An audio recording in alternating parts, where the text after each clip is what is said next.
మనం చూసేది ఇది కొండపాక స్టేజ్ అండి. ఇక్కడ నుండి మనకు షామీర్పేట ఒక 60 కిలోమీటర్, గజ్వేల్ ఒక 35 కిలోమీటర్ డిస్టెన్స్ ఉంటుంది. ఓవరాల్ 60 కిలోమీటర్ ఉంటుంది షామీర్పేట ఓవరాల్.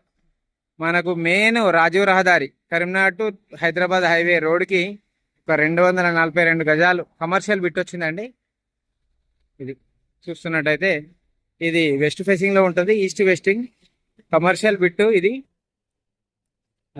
మనకు ఇది కమర్షియల్ బిట్ కావాలనుకున్న వాళ్ళు ఫస్ట్ రేకులు వేసి ఒక రూమ్ కట్టిర్రండి.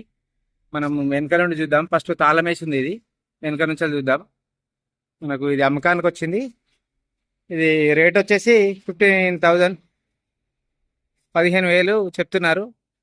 అన్నట్టయితే ఫస్ట్ తాళం వేసి ఉందండి, మనం వెనక నుంచి చూస్తున్నాము. ఇది 242 గజాలు కమర్షియల్ హైవేకే ఉంటుంది, కరీంనగర్ టు హైదరాబాద్ హైవేకి ఉంటుందండి బిట్టు.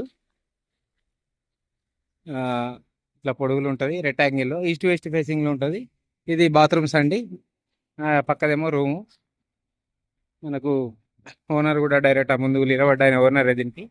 ఇక్కడ రూమ్ వేసిరు, ఇక్కడ ఇది రూమ్ అండి. మనకు ఎవరికన్నా కమర్షియల్ బిట్ హైవేకే బిట్ కావాలనుకున్న వాళ్ళు ఈ పైన ఉన్న నెంబర్కి కాల్ చేయండి. దీని రేట్ వచ్చేసి 15,000 చెప్తున్నారు పర్ యార్డ్స్. 15,000కు గజం అండి. 242 గజాలు ఒక రూమ్ ఉంటుంది. మనకు మెయిన్ హైవేకే ఉంటుంది బిట్టు. మనకు ఇది కొండపాక మండల్ కిందకి వస్తుంది, సిద్దిపేట డిస్టిక్ అండి. మనకు 100 ఫీట్ల రోడ్కి హైవేకి, కరీంనగర్ టు హైదరాబాద్ హైవేకి 100 ఫీట్ల రోడ్కి ఈ షటర్ అనేది వచ్చేసింది. కమర్షియల్ కావాలనుకున్న వాళ్ళు పైన నంబర్కు కాల్ చేయండి. 60 kilometer distance from Shamirpet, 35 kilometer from Gajwel, 12 kilometer from Siddipet అండి. కమర్షియల్ బిట్ కావాలన్న వాళ్ళు పైన నంబర్కి కాల్ చేయండి. ఇది కొండపాక స్టేజ్ అండి.